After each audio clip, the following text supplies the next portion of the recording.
तो good morning बच्चों, ninth class के SST पीरियड में आपका स्वागत है। जैसा कि आप जानते हैं कि अभी जो आपकी क्लासेस है वो ऑनलाइन ही रहेंगी और ऑनलाइन में हमने गूगल मीट पे कल ट्राई किया था, लेकिन हमको अच्छे रिजल्ट्स नहीं मिले वहाँ से। गूगल मीट पे हमारे कई सारे बच्चे जो है वो हमसे कनेक्ट नहीं कर पा रहे थे, प्लस उसमें आवाज़ क्लियर नहीं थी और फ़ोटो भी बहुत ज़्यादा क्लियर नहीं आ रहा था, तो उसमें समझना और समझाना दोनों बहुत हार्ड हो रहा था। तो इसीलिए हमने अपने पुराने सिस्टम को फिर से शुरू करने का सोचा है। YouTube के माध्यम से हम जो है क्लासेस आपको रिकॉर्ड करके सेंड करेंगे, आपके नंबर पे लिंक भेजा जाएगा। उस लिंक पे क्लिक करके आपको जो है वो सारे वीडियोज़ जो है वो देखने हैं। मैं आपको यहाँ पे एक छोटी सी चीज़ और बताना चाहूँगा बच्चों कि जिस भी लिंक में आप क्लिक करोगे और उस चैनल पे जाओगे तो उस चैनल को आपको सब्सक्राइब भी करना है। रीज़न ये है कि अगर कोई वीडियो आपकी जानकारी के बगैर वहाँ पे डल रहा है तो भी आपको नोटिफिकेशन जो है इसकी प्राप्त हो जाए। आपको सब्सक्राइब करना है और बेल आइकन भी दबाना है। बाकी क्लासेस को मैंने ये चीज़ें बता दी थी, आपको अभी बता रहा हूँ कि वीडियो जो है देखने के बाद आपको कमेंट सेक्शन में जाके अपना नाम लिखना है। जिस बच्चे का नाम कमेंट सेक्शन में होगा उसकी अटेंडेंस लगाई जाएगी और जिसका नाम नहीं होगा उसकी अटेंडेंस नहीं लगेगी। तो नाइन्थ क्लास हमने 2 चैप्टर पढ़ लिए थे पहले भी, जब YouTube के माध्यम से हम पढ़ रहे थे, लेकिन हम एक बार फिर से रिवीजन उसको करके देखेंगे। पहले चैप्टर को कुछ चैप्टर्स हमको निकालने पड़ेंगे। वो कौन से चैप्टर निकालेंगे वो जब हमको बोर्ड से आदेश आएगा हम तब आपको बता देंगे। मैं ये भी जानता हूँ कि कई सारे ऐसे बच्चे हैं जिनके पास अभी बुक्स नहीं हैं, तो आप अपने सीनियर्स से बुक ले सकते हैं। जो 9th क्लास के बच्चे जो अभी 10th में गए हैं, आप उनसे कांटेक्ट करके उनसे बुक ले सकते हैं। अगर उनसे आपको बुक नहीं मिलती है तो आप स्टेट गवर्नमेंट के साइट SCERT इस साइट पे जाके ऑनलाइन जो है बुक्स को डाउनलोड कर सकते हैं। आप अपने क्लास का नाम लिखेंगे, सब्जेक्ट वहाँ सेलेक्ट करेंगे तो वो बुक का ऑप्शन आपको आ जाएगा। मीडियम भी सेलेक्ट कर सकते हैं आप, इंग्लिश या हिंदी। उसके बाद वो बुक्स जो है आपकी डाउनलोड हो जाएगी। तो आज थोड़ा सा रिवीजन हम कर लेते हैं पहले चैप्टर में जो हमने पढ़ा था। तो पहले चैप्टर में हमने क्या क्या पढ़ा था। पहला चैप्टर जो हमारा था वो था advent of east India company, यही पढ़ा था हमने।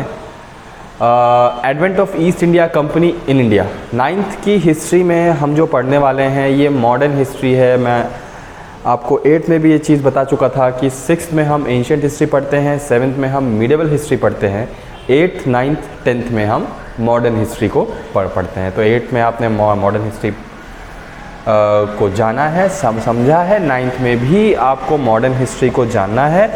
8th और 9th की हिस्ट्री थोड़ी अलग है, वहाँ वॉर प्रोन है और ये थोड़ा सा आर्किटेक्चर प्रोन जो है हमारी हिस्ट्री है। लेकिन पहला चैप्टर जो आपको बताता है कि कैसे ईस्ट इंडिया कंपनी के आने से इंडिया के कल्चर पे इफ़ेक्ट पड़ा, हमारे वे ऑफ लिविंग पे असर पड़ा, जिसको आप स्टैंडर्ड ऑफ लिविंग भी बोल सकते हैं। कैसे हमारे GDP पे असर पड़ा। अंग्रेज़ों के आने से पहले during the time of Shahjahan Indian economy was 1/4 of the world economy. जैसा कि मैंने आपको 6th क्लास में बताया था कि during the Gupta period Indian economy was half of the world economy and during Mauryan period Indian economy was 3/4 of world economy. तो हमारा इतना बड़ा शेयर हुआ करता था, वो शेयर धीरे धीरे GDP में जो है हम नीचे आते गए। तो कैसे अंग्रेज़ों के आने से, ईस्ट इंडिया कंपनी के आने से हमारे GDP पे असर पड़ा, हमारे स्टैंडर्ड ऑफ लिविंग पे असर पड़ा। उन्होंने ऐसा क्या किया। ईस्ट इंडिया कंपनी के नाम से वो आए, ट्रेड करने के नाम से वो आए, लेकिन ट्रेड के अलावा उन्होंने क्या किया, कैसे हमारे एजुकेशन सिस्टम को उन्होंने चेंज किया, ये सारी चीज़ें हम इस पहले चैप्टर में पढ़ने वाले हैं। हालांकि बुक्स में ये सारी चीज़ें नहीं हैं, एजुकेशन सिस्टम को चेंज करना और ये सब चीज़ें जो है नहीं है। कल्चर को चेंज करने की बात वहाँ पे है।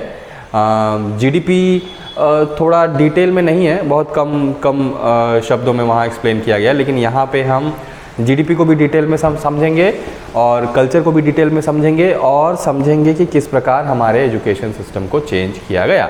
सबसे पहले हम बात करते हैं कि ईस्ट इंडिया कंपनी भारत में आई कैसे। ये आप जानते हैं, 8th में भी आपने पढ़ा है कि भारत में सबसे पहले जो है अगर यूरोपियन इन्वेडर्स की बात की जाए तो अंग्रेज़ पहले नहीं थे, ब्रिटिशर्स पहले नहीं थे। उनसे पहले 3 इन्वेडर्स आ चुके थे, 3 यूरोपियन इन्वेडर्स आ चुके थे, जो कि थे पोर्तुगीज़, डच और फ्रेंच। तो पोर्तुगीज़, डच और फ्रेंच भारत में पाँव क्यों नहीं जमा पाए, क्यों वो अंग्रेज़ों की तरह अपना फैलाव नहीं कर पाए? कारण कई है, जिसमें से सबसे इम्पॉर्टेंट कारण ये है कि पोर्तुगीज़ जो थे उनका इंटरेस्ट ज़्यादा एशिया की तरफ नहीं था, उनका इंटरेस्ट था ज़्यादा अमेरिकन आइलैंड्स की तरफ। अमेरिकन आइलैंड्स की तरफ उनका इंटरेस्ट ज़्यादा था। एक किंवदंती या दंत कथा आप मान सकते हैं कि एक चलती थी डच और पोर्तुगीज़ लोगों में कि अमेरिकन आइलैंड में एक ऐसा आइलैंड है जहाँ पे आज तक कोई नहीं पहुँचा और वो जो है सोने से भरा हुआ है। वहाँ धरती के नीचे एक पूरा शहर है जो कि सोने का बना हुआ है। तो उसकी खोज में वो लोग अमेरिकन आइलैंड को ज़्यादा प्रेफरेंस देते थे, वहाँ अपनी ज़्यादा बड़ी सेनाएं भेजते थे, ज़्यादा बड़े बड़े एडवेंचर्स वो वहाँ के लिए प्लान करते थे। यहाँ जब वो आए तो वास्को डी गामा का नाम आपने पहले भी सुन रखा है। वास्को डी गामा ने इंडिया पहुँचने का सी रूट जो है वो खोज निकाला था। इसका ये मतलब नहीं है कि वास्को डी गामा से पहले कोई इंडिया नहीं आया था, वास्को डी गामा से पहले भी कई लोग इंडिया आ चुके हैं लेकिन फिक्स्ड रूट यूरोप से इंडिया कैसे सी रूट के द्वारा पहुंचा जाए, एक फिक्स्ड रूट जो है वास्को डी गामा ने खोज निकाला।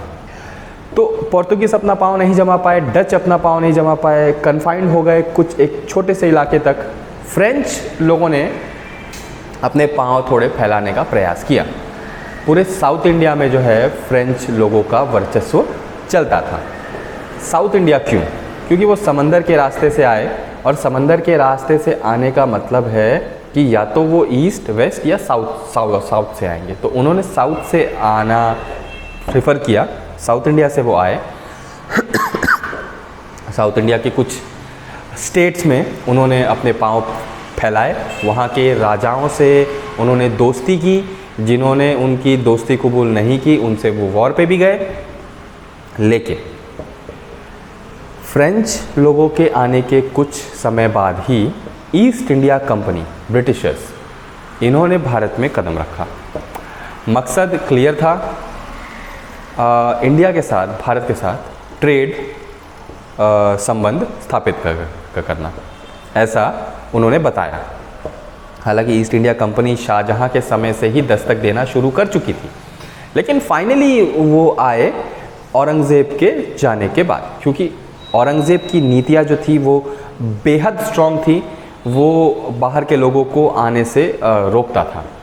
तो बच्चों क्लास बहुत लंबा हो जाएगा अगर मैं आगे ले जाऊंगा, तो आज के लिए बस इतना ही।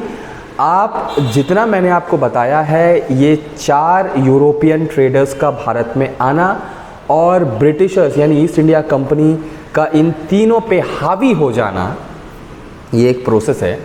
तो इसका आप नोट्स बनाएंगे, इसमें आप क्वेश्चंस ढूंढेंगे, ऑब्जेक्टिव और डिटेल दोनों, और कुछ क्वेश्चंस मैं आपको दूंगा, उसके आपको जवाब जो है क्लास ग्रुप में लिख के भेजने हैं आज शाम तक। केवल आज शाम तक का समय है। जिन लोगों का जवाब नहीं आएगा उनके खिलाफ एक्शन लिया जाएगा, हम आपके घर आ सकते हैं।